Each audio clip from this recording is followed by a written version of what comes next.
ಬಾಲನ್ಗೆ ಸತ್ಯ ಗೊತ್ತಾಗೋ ಟೈಮು ಹತ್ರ ಬಂದೇ ಬಿಡ್ತು. ನಾನು ನಿಮ್ಮ ಮಗಳಿದ್ದಾಳೆ ಅಂತ ಹೇಳ್ಬಿಟ್ಟು. ಹಾಯ್ ಎಲ್ಲ ನಮಸ್ಕಾರ ಎಲ್ರಿಗೂ. Welcome to Pavan Suni life ಸ್ಟೈಲ್ಗೆ ಎಲ್ಲರಿಗೂ ಸ್ವಾಗತ. ಎಲ್ಲರೂ ಹೇಗಿದ್ದೀರಾ? ಅಯ್ಯೋಪ್ಪ ಎಲ್ಲರೂ ಚೆನ್ನಾಗಿದ್ದೀರಾ ಅಂತ ಅಂದ್ಕೊಂಡು ಇವತ್ತಿನ ರಾಣಿ ಸೀರಿಯಲ್ ಸಂಚಿಕೆನ ಶುರು ಮಾಡ್ತಾ ಇದ್ದೀನಿ. ಇನ್ಮೇಲೆ ಸೀರಿಯಲ್ ಅಂತೂ ತುಂಬ ಚೆನ್ನಾಗಿರುತ್ತೆ, ಎಲ್ಲಿ ಬೋರ್ ಆಗಲ್ಲ, ಅಷ್ಟು ಚೆನ್ನಾಗಿರುತ್ತೆ. ಯಾಕೆಂದರೆ ಬಾಲನ್ಗೆ ಗೊತ್ತಾಗೇ ಬಿಡ್ತು ಇವತ್ತು. ಸೊ ಹೇಗೆ ಏನು ಅಂತೇಳಿ ಕೊನೆವರೆಗೂ ವಿಡಿಯೋನ ನೋಡಿ. ಏಕೆಂದರೆ ಇಷ್ಟು ದಿನ ಯಾಕೆ ಈ ರೀತಿ ಆಗ್ತಿತ್ತು ಅನ್ನೋದೇ ಗೊತ್ತಾಗ್ತಾ ಇರಲಿಲ್ಲ. ಸೊ ಇವತ್ತು ಹತ್ರ ಬಂದುಬಿಡ್ತು ಆ ಟೈಮು. ಸೊ ಬನ್ನಿ ಈಗ ಶುರು ಮಾಡೋಣ. ಶುರು ಮಾಡೋದಕ್ಕಿಂತ ಮುಂಚೆ ನನ್ನ ಚಾನಲ್ ಇನ್ನು ಯಾರೆಲ್ಲ ಸಬ್ಸ್ಕ್ರೈಬ್ ಮಾಡ್ಕೊಂಡಿಲ್ಲೋ ಸಬ್ಸ್ಕ್ರೈಬ್ ಮಾಡ್ಕೊಳ್ಳಿ. ವಿಡಿಯೋ ಇಷ್ಟಾದರೂ ಒಂದು ಪುಟ್ಟದೊಂದು ಲೈಕ್ ಕೊಡಿ.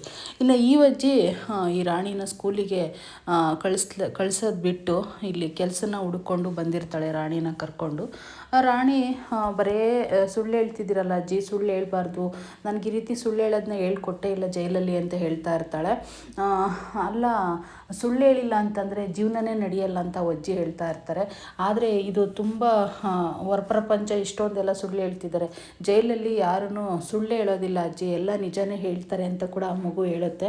ಆದರೂ ಕೂಡ ಈ ಅಮ್ಮ ಎಲ್ಲ ಅಂಗಡಿಗೆಲ್ಲ ಹೋಗ್ಬಿಟ್ಟು ಮಗುನ ಕೆಲ್ಸಕ್ಕೆ ತಗೊಳ್ತೀರಾ ಅಂತೇಳಿ ಕೇಳ್ತಾ ಇರ್ತಾರೆ. ಅಂಗಡಿಯವರು ಬೈತಾರೆ, ಈ ವಯಸ್ಸಲ್ಲಿ ಆ ಪಾಪುನ ಕೆಲ್ಸಕ್ಕೆ ಸೇರ್ಸೋಕ್ಕೆ ಅಂತ ಬಂದಿದ್ದೀರಲ್ಲ ನಮ್ಮ, ಈ ಮಗುಗೆ ಏನು ಕೆಲಸ ಕೊಡಲಿ, ಅವಳು ಸ್ಕೂಲ್ಗೆ ಹೋಗೋ ಟೈಮಲ್ಲಿ ಕೆಲಸಕ್ಕೆ ಕರ್ಕೊಂಡು ಬಂದಿದ್ದೀರ ಅಂತ ಅಂಗಡಿಯವರೆಲ್ಲ ಬೈತಾ ಇದ್ದಾರೆ.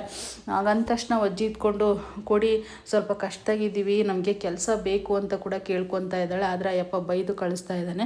ಅಜ್ಜಿ ನನಗೆ ಯಾರು ಕೆಲಸನೇ ಕೊಡ್ತಿಲ್ಲ ಅಂತ ರಾಣಿ ಹೇಳ್ತಾ ಇದ್ದಾಳೆ. ಬೇರೆ ಕಡೆ ಹೋಗೋಣ ಬಾ, ಎಲ್ಲಾದರೂ ಬೇರೆ ಕಡೆ ಕೆಲಸ ಕೊಟ್ಟೇ ಕೊಡ್ತಾರೆ ಅಂತ ಕೂಡ ಇನ್ನೊಂದು ಅಂಗಡಿ ಕರ್ಕೊಂಡು ಬರ್ತಾರೆ. ಅವ್ರು ಇದ್ಕೊಂಡು ಈ ರೀತಿ ಏನಾದರೂ ಕೆಲಸ ಕೇಳ್ಕೊಂಡು ಇನ್ನೊಂದ್ಸರಿ ಮಗುನ ಕರ್ಕೊಂಡು ಬಂದರೆ ಪೊಲೀಸ್ ಸ್ಟೇಷನ್ ಕಂಪ್ಲೇಂಟ್ ಕೊಡಬೇಕಾಗುತ್ತೆ, ಮಗುನ ಓದಿಸೋದು ಬಿಟ್ಟು ಈ ರೀತಿ ಕೆಲಸ ಕೇಳ್ಕೊಂಡು ಬಂದಿದ್ದೀರಾ ಅಂತ ಅಯ್ಯಪ್ಪ ಬೈತಾನೆ.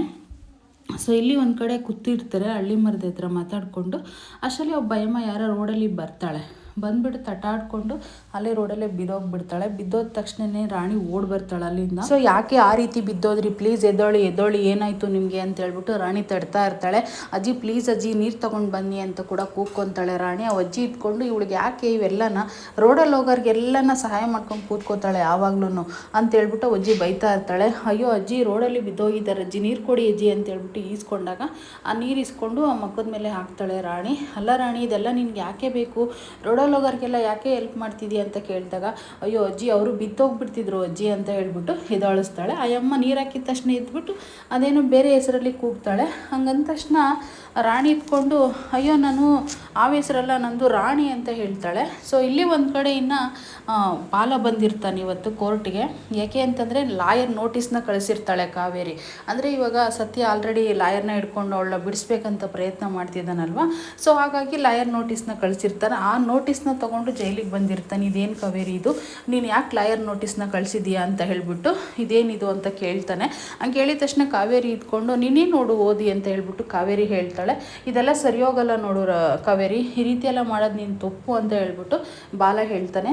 ಯಾಕೆ ತಪ್ಪು ಅಂತ ಹೇಳಿ ಕೇಳಿದಾಗ, ಹೌದು ನೀನು ಏನಕ್ಕೆ ಇದೆಲ್ಲ ನೀನು ಲಾಯರ್ ನೋಟಿಸ್ ಎಲ್ಲ ಕಳಿಸಿ ಇದು ಮಾಡೋದಿದೆ, ನೀನು ಎಷ್ಟೊಂದು ದೊಡ್ಡ ತಪ್ಪು ಮಾಡಿದ್ಯಾ, ನಮ್ಮ ಅತ್ತಿಗೆನ ನೀನು ಕೊಲೆ ಮಾಡಿದ್ಯಾ. ಇವತ್ತು ನಮ್ಮ ಅಣ್ಣ ತುಂಬ ನೊಂದ್ಕೊಂಡು ಜೀವನ ಮಾಡ್ತಿದ್ದಾರೆ, ಅದೇ ದುಃಖದಲ್ಲಿ ಇನ್ನೂ ಸಂಕಟ ಪಟ್ಕೊಂಡು ಜೀವನ ಮಾಡ್ತಿದ್ದಾರೆ.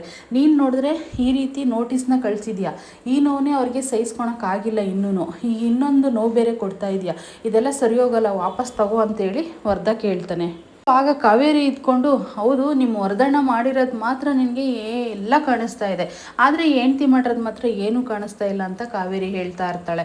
ಸೊ ಇಲ್ಲಿ ಒಂದು ಕಡೆ ಇನ್ನು ಮಗುಗೆ ಅಮ್ಮ ಹಗ್ ಮಾಡಿಕೊಂಡು ಹೆಸರು ಬೇರೆದನ್ನ ಕೂಗಿದಾಗ, ಹೌದಾ ಹಾಗಿದ್ರೆ ನೀನು ರಾಣಿನ ಅಂತ ಹೇಳ್ಬಿಟ್ಟು ಅಮ್ಮ ಕೇಳ್ತಾಳೆ. ಹೌದು, ನೀನು ಯಾಕೆ ಬಂದು ನನ್ನ ರೋಡಲ್ಲಿ ಬಿದ್ದಿರೋಳ ಕಾಪಾಡಿದೆ ಅಂದಾಗ, ನೀವು ಬಿದ್ದೋಗ್ಬಿಡ್ತಿದ್ರಿ ನಾನು ಬಂದು ಕಾಪಾಡಿಲ್ಲ ಅಂತಂದರೆ, ಅದಕ್ಕೋಸ್ಕರ ನಾನು ಕಾಪಾಡಿದೆ ಅಂತ ರಾಣಿ ಹೇಳ್ತಾಳೆ. ಏ ರಾಣಿ ನಿನ್ಗೆ ಯಾಕೆ ಬೇಕು, ನಡಿ ಹೋಗೋಣ ಮನೆಗೆ ಅಂತ ಹೇಳ್ಬಿಟ್ಟು ಕರಿತಾ ಇರ್ತಾಳೆ. ಹಂಗೆ ಕರೆದ ತಕ್ಷಣ ಅಮ್ಮ ಇದ್ಕೊಂಡು ಇನ್ನೊಬ್ಬ ಅಮ್ಮ ಯಾಕೆ ಈ ಮಗುನ ಎಷ್ಟು ಮುದ್ದಾಗಿದ್ದಾಳೆ, ಇವಳು ಮಹಾರಾಣಿ ಥರ ಇದ್ದಾಳೆ ಅಂತ ಹೇಳ್ಬಿಟ್ಟು ಹೇಳ್ತಾ ಇರ್ತಾಳೆ. ಸೊ ಇನ್ನೊಂದು ಸ್ವಲ್ಪ ಏನು ಗೊತ್ತಾ, ಇಡೀ ಪ್ರಪಂಚದಲ್ಲಿ ದೇವರು ಎಲ್ಲರಿಗೂ ತುಂಬ ಅನ್ಯಾಯ ಮಾಡ್ತಾನೆ ಅಂತ ಹೇಳ್ಬಿಟ್ಟು ಅಮ್ಮ ಹೇಳ್ತಾಳೆ. ಹಂಗಂದಾಗ ಯಾಕೆ ಆ ರೀತಿ ಹೇಳ್ತಾ ಇದ್ದೀರಾ ಅಂತ ಹೇಳ್ಬಿಟ್ಟು ಆ ಅಜ್ಜಿ ಕೇಳ್ತಾರೆ. ಹಾಗಂದ ತಕ್ಷಣ ಯಾರು ಈ ಮಗು ಅಂತ ಹೇಳ್ಬಿಟ್ಟು ಅಮ್ಮ ಕೇಳಿದಾಗ, ಇವಳು ಒಬ್ಳು ಅನಾಥೆ, ನಮ್ಮ ಪಕ್ಕದ ಮನೆ ಹುಡುಗಿ, ಸೊ ತಂದೆ ತಾಯಿ ಯಾರು ಇಲ್ಲ ಇವಳಿಗೆ ಅಂತ ಹೇಳ್ಬಿಟ್ಟು ಹೇಳ್ತಾಳೆ. ಹಾಗೆ ಹೇಳ್ಬಿಟ್ಟು ಈ ಮಗುಗೆ ಕೆಲಸನ ಹುಡುಕ್ಬೇಕು ಅಂತ ಹೇಳ್ಬಿಟ್ಟು ನೋಡ್ತಾ ಇದ್ವಿ ಅಂತ ಕೂಡ ಹೇಳ್ತಾಳೆ. ಹಾಗೆ ಹೇಳಿದಷ್ಟು ಇಲ್ಲಿ ಒಂದು ಕಡೆನ ಬಾಲ ತುಂಬಾ ಚರ್ಚೆ ಮಾಡ್ತಾ ಇರ್ತಾನೆ. ಹೌದು ಕಾವೇರಿ, ನೀನು ಹೊರಗಡೆ ಬಂದು ಮಾಡೋಂಥ ಕೆಲಸ ಏನಿದೆ? ನೀನು ಈ ಜೈಲಲ್ಲೇ ಆರಾಮಾಗಿರ್ಬೋದಲ್ವ? ಮನೆಗೆ ಹೊರಗಡೆ ಬಂದು ನೀನು ಜೀವನ ಮಾಡಿ ಸಾಧನೆ ಮಾಡೋಂಥದ್ದು ಏನಿದೆ? ನೀನು ಈ ಜೈಲಲ್ಲೇ ಆರಾಮಾಗಿ ಇದ್ಬಿಡು ಅಂತ ಹೇಳ್ಬಿಟ್ಟು ಬಾಲ ಹೇಳ್ತಾನೆ. ಆಗ ಕಾವೇರಿ ಇದ್ಕೊಂಡು ಸಿಟ್ಟು ಬಂದುಬಿಟ್ಟು ಹೊರಗಡೆ ನಾನು ಬರೋದು ಒಂದು ಜೀವಕ್ಕೋಸ್ಕರ ಅಂತ ಹೇಳಿಬಿಡ್ತಾಳೆ. ಏನು ಹೇಳಿದೆ ನೀನು ಜೀವಕ್ಕೋಸ್ಕರ ಅಂಥೇಳಿ ಮತ್ತೆ ಬಾಲ ಚರ್ಚೆ ಮಾಡಿ ಕೇಳಬೇಕಾದಾಗ ಬಾಯಿ ತೊಪ್ಪಿ ಹೇಳಿಬಿಡ್ತಾಳೆ ಅವಳು. ಆಮೇಲೆ ಓಹೋ, ನಿಮ್ಮ ಸತ್ಯಣ್ಣ ಫ್ಯಾಮಿಲಿಗೋಸ್ಕರ ಬರ್ತಾ ಇದೆಯಾ ಅಂತ ಅವನೇ ಕೇಳ್ತಾನೆ. ಹೌದು, ನಮ್ಮ ಸತ್ಯಣ್ಣ ಫ್ಯಾಮಿಲಿ ಜೊತೆಗೇ ಬರಬೇಕು ಅಂತಲೇ ಇದ್ದೀನಿ ಅಂತ ಕಾವೇರಿ ಕೂಡ ಹೇಳ್ತಾಳೆ. ಸೊ ಹಂಗಂದ ತಕ್ಷಣ ಒಂದು ಇಷ್ಟು ಎಲ್ಲ ಇಬ್ಬರಿಗೂ ಚರ್ಚೆ ನಡೀತವೆ ಅಂದರೆ ಅಷ್ಟಿಷ್ಟು ನಡೆಯೋದಿಲ್ಲ. ಸೊ ನಡೀತಲೇ ಇರ್ತವೆ. ಸೊ ಇನ್ನೊಂದು ಸರಿ ನೀನು ಬರೋಕ್ಕೆ ಹೋಗ್ಬೇಡ, ನನ್ನ ನೋಡೋಕ್ಕೆ ಬಂದರೆ ನನಗೆ ಇಷ್ಟನೂ ಆಗೋದಿಲ್ಲ. ನಿನಗೆ ಇದು ಲಾಸ್ಟ್ ವಾರ್ನಿಂಗ್ ಅಂತಲೇ ತಿಳ್ಕೊ. ಒಂದೇ ಸರಿ ನೀವು ಕೋರ್ಟಲ್ಲಿ ಸಿಗೋಣ ಅಂತ ಕೂಡ ಕಾವೇರಿ ವಾರ್ನ್ ಮಾಡ್ತಾಳೆ. ವಾರ್ನ್ ಮಾಡಿದ ತಕ್ಷಣ ಬಾಲ ಇದ್ಕೊಂಡು ಏನು ಧಮಕಿ ಆಗ್ತಾ ಇದೆಯಾ ನನಗೆ ಅಂತ ಹೇಳ್ಬಿಟ್ಟು ಬಾಲ ಕೇಳ್ತಾನೆ. ನಾನು ಧಮಕಿ ಏನಕ್ಕೆ ಹಾಕಲಿ ನಿನಗೆ ಹಾಕೋ ಅವಶ್ಯಕತೆಯೂ ನನಗಿಲ್ಲ. ನೀ ಕಟ್ಕೊಂಡಿರೋ ಹೆಂಡ್ತಿ ತಪ್ಪು ಮಾಡಿದಳೋ ಇಲ್ವೋ ಅಂತ ಯೋಚನೆ ಮಾಡ್ದಿರ ಬಂದು ಈ ರೀತಿ ಚರ್ಚೆ ಮಾಡ್ತಿದೆಯಲ್ಲ, ಅದು ನಿನಗೆ ಸರಿ ಅನಿಸುತ್ತಾ?